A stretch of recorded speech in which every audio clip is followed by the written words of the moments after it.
Hello friends, आज का हमारा टॉपिक शासन के प्रकार है, जिसमें एकात्मक, संघात्मक, संसदात्मक और अध्यक्षात्मक। तुलनात्मक राजनीति में आज हम ये चारों शासन के प्रकारों के एमसीक्यू क्वेश्चन लेंगे। तो चलिए स्टार्ट करते हैं। वीडियो में बने रहिए, लाइक शेयर सब्सक्राइब जरूर कीजिए। चलिए स्टार्ट करते हैं आज का हमारा टॉपिक। अमेरिका में अगर किसी राष्ट्रपति को स्पष्ट बहुमति ना मिले तो इस स्थिति में प्रथम 3 में से राष्ट्रपति का निर्वाचन करती है कौन? प्रतिनिधि सभा।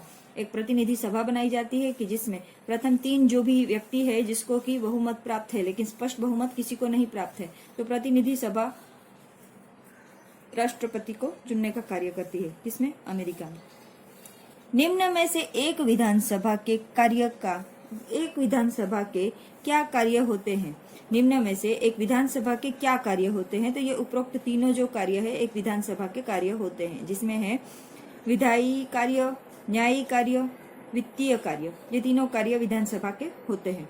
स्विट्जरलैंड की व्यवस्थापिका को क्या कहा जाता है? संघीय सभा कहा जाता है। स्विट्जरलैंड की व्यवस्थापिका को संघीय सभा कहा जाता है। निम्न में से किस देश में द्विशासनात्मक व्यवस्था पाई जाती है? उपरोक्त सभी, जिसमें आएगा भारत, अमेरिका, ब्रिटेन। उपरोक्त सभी देशों में द्विसंसदात्मक व्यवस्था पाई जाती है।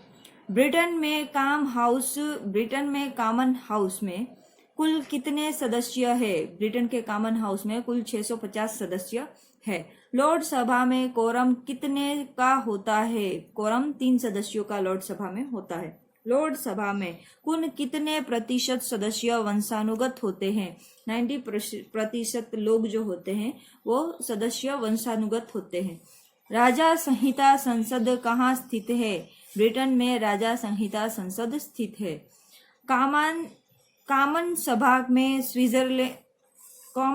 में स्कॉटलैंड के कितने सदस्य हैं? कॉमन सभा में स्कॉटलैंड के 71 सभ्य है। लॉर्ड सभा का सभापति कौन है? लॉर्ड चांसलर लॉर्ड सभा का सभापति है।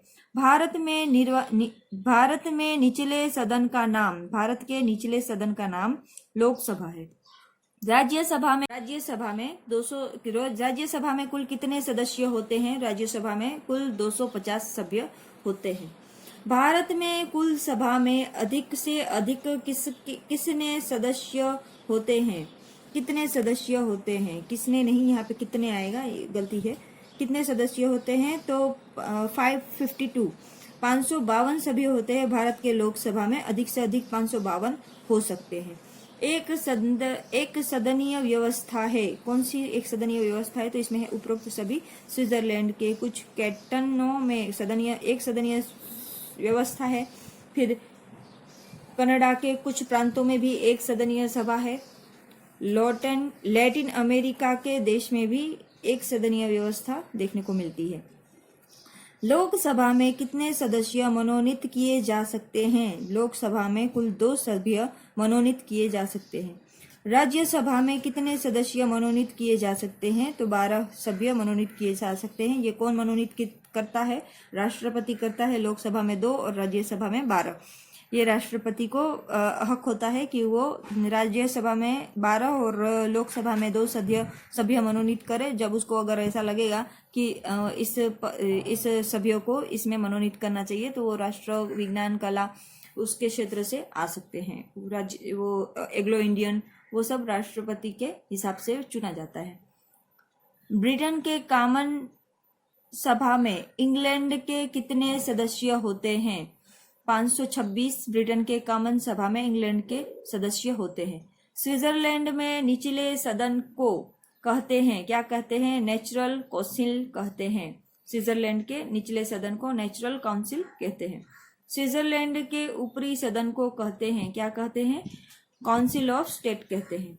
शासन के अंग कार्यपालिका, व्यवस्थापिका, न्यायपालिका तुलनात्मक परिप्रेक्ष्य में उनके अंतर संबंध। चलिए इसके ऊपर चर्चा करते हैं। अमेरिका में निम्न में से किस प्रकार की कार्यपालिका है? एकल कार्यपालिका है।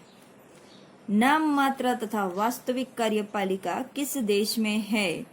भारत में नाम मात्र तथा वास्तविक कार्यपालिका, ऐसे 2 प्रकार की कार्यपालिका भारत में है। बहुल कार्यपालिका किस देश में है? स्विट्जरलैंड में बहुल कार्यपालिका है। स्विट्जरलैंड की कार्यपालिका में कितने सदस्य हैं? स्विट्जरलैंड की कार्यपालिका में 7 सदस्य हैं। भारत में कार्यपालिका शक्तियां किसके पास है? भारत में कार्यपालिका की शक्तियां राष्ट्रपति के पास है। अमेरिका में कार्यपालिका की शक्ति किसके हाथ में होती है? राष्ट्रपति के हाथ में होती है। स्विट्जरलैंड में कार्यपालिका का कार्यकाल वर्ष कितना है? 3 वर्ष है। अमेरिका में कार्यपालिका का कार्यवर्ष कितना है? 4 वर्ष है। भारत में कार्यपालिका का कार्यवर्ष 5 वर्ष है। देखिए ये लाइन टू लाइन ही है, तो याद रख सकते हैं। Switzerland 3, America 4, Bharat 5। Switzerland, America, Bharat 3, 4, 5। कार्यपालिका के कार्य उपरोक्त सभी होते हैं, जिसमें प्रशासनिक कार्य होता है, न्यायिक कार्य होता है, सैनिक कार्य होता है। नेक्स्ट, भारत के राष्ट्रपति को कितने प्रकार की आपातकालीन शक्तियां प्राप्त है? 3 प्रकार की आपातकालीन शक्तियां प्राप्त है। अर्जेंटीना में कार्यपालिका का कार्यकाल कितने वर्ष का है? 6 वर्ष का है। कार्यपालिका को किस देश में कार्यपालिका को किस देश में अध्यादेश जारी करने का अधिकार है? अध्यादेश जारी करने का अधिकार ए और बी दोनों में अध्यादेश जारी किया जा सकता है, जिसमें भारत है, अमेरिका है। अमेरिका और भारत में दोनों में अध्यादेश जारी किया जा सकता है। कार्यपालिका को यह अधिकार मिला है। किस देश की कार्यपालिका ऑर्डर इन काउंसिल जारी कर सकती है? ब्रिटेन देश की कार्यपालिका ऑर्डर इन काउंसिल जारी कर सकती है। स्विट्जरलैंड में राज्य मंडल का कोई अध्यक्ष नहीं है। किसका कथन है? हंस हुबर का यह कथन है। स्विट्जरलैंड के विषय में किसका कहना है कि राष्ट्रपति पद का कोई राष्ट्रीय महत्व नहीं है, उनका न तो कोई विशेष अधिकार है और न कोई विशेष प्रभाव ही है। किसका कथन है? रेपार्ड का यह कथन है। स्विट्जरलैंड की कार्यपालिका को कहा जाता है संघीय परिषद। स्विट्जरलैंड की कार्यपालिका के संबंध में ये किसके कथन है कि यह एक ऐसी संस्था है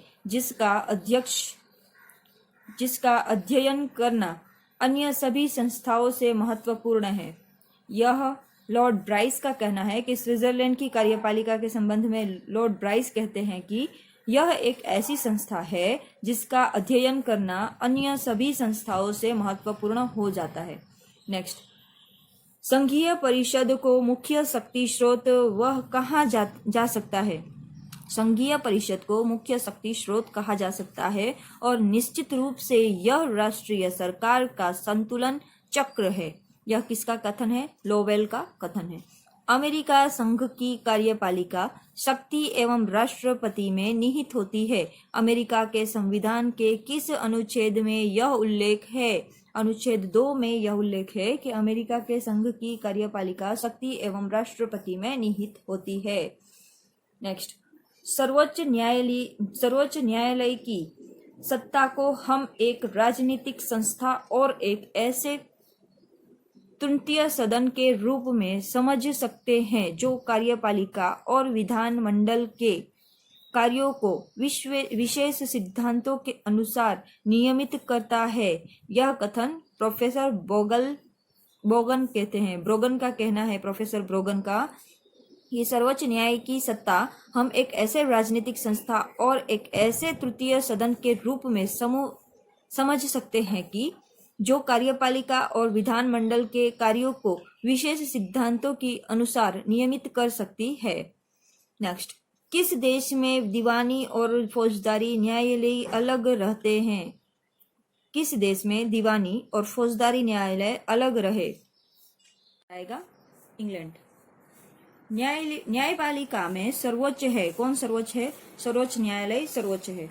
संघीय देशों में कितने प्रकार के न्यायालय होते हैं? 2 प्रकार के संघीय देशों में न्यायालय होते हैं। न्यायाधीश मार्शल का संबंध किससे है? न्यायाधीश मार्शल का संबंध संसद से है।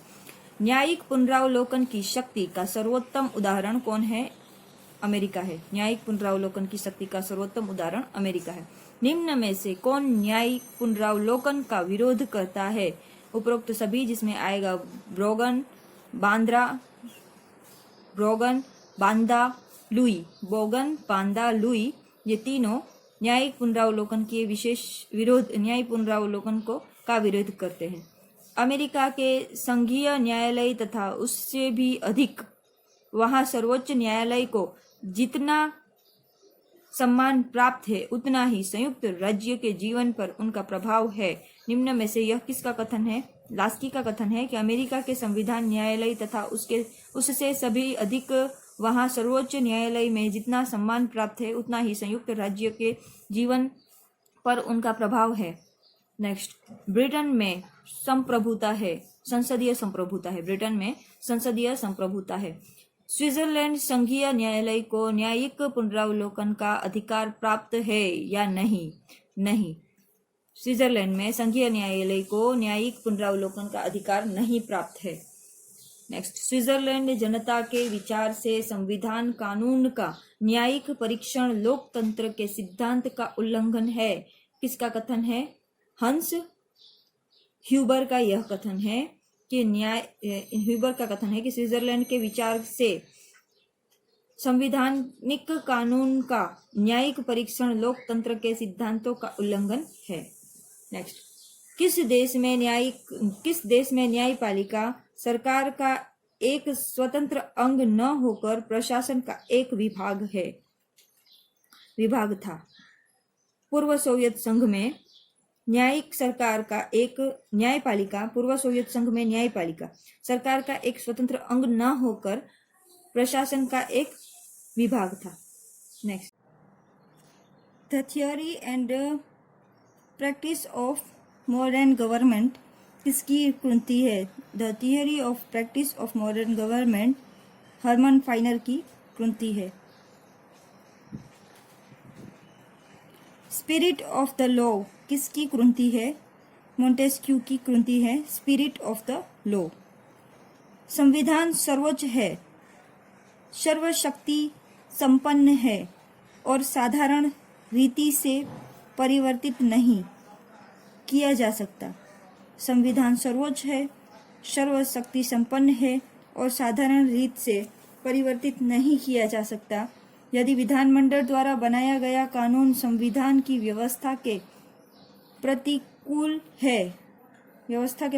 है तो वह अवैध है।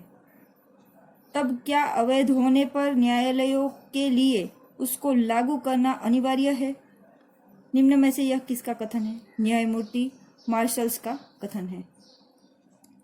इंग्लैंड में न्यायिक पुनरावलोकन की व्यवस्था नहीं है क्योंकि हाउस ऑफ लॉर्ड स्वयं एक न्यायिक संस्था है।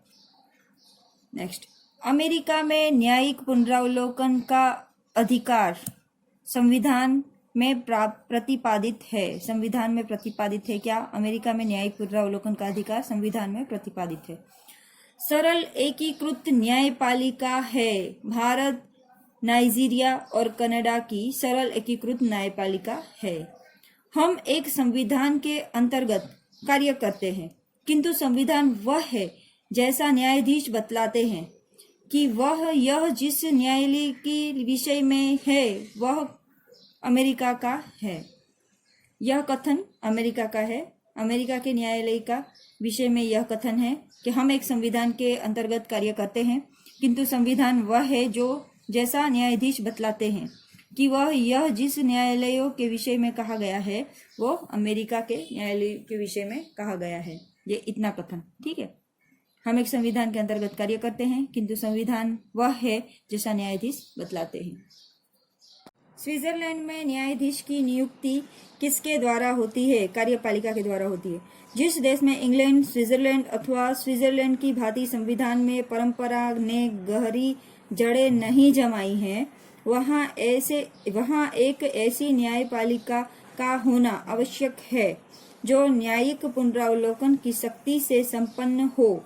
यह किसका कथन है? कार्ल जे फ्रेडरिक का कथन है। नेक्स्ट, जुडिशियल रिवाइव पॉलिटिकली रिस्टेटेड किसका लेख है? कार्ल जे फ्रेडरिक का लेख है। किस केस में उच्च न्यायालय ने अपने पूर्व निर्णय को बदला? गोलकनाथ केस 1967 को उच्च न्यायालय ने अपने पूर्व निर्णय को बदला था। ये ऐतिहासिक केस है। ये बार बार क्वेश्चंस पूछा जाता है क्योंकि ये बहुत ही इम्पोर्टेंट क्वेश्चन है।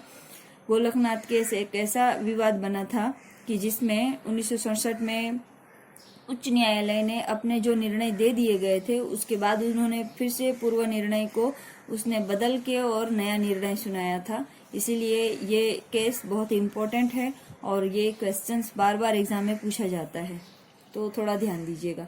तो यहीं पे हम लोग ये टॉपिक कंप्लीट करते हैं, आगे नए टॉपिक के बारे में हम समझेंगे। तो आज के लिए इतना ही। तुलनात्मक राजनीति के अन्य क्वेश्चन और आंसर भी हम इसके साथ समाविष्ट करेंगे अपने नेक्स्ट वीडियो में। तब तक के लिए बने रहिए डॉक्टर AR यूट्यूब चैनल पर। Thank you very much.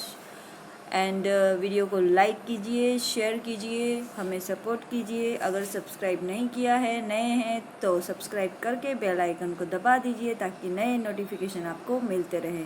अपना और अपने आसपास के सारे लोगों का ख्याल रखिए। शुक्रिया।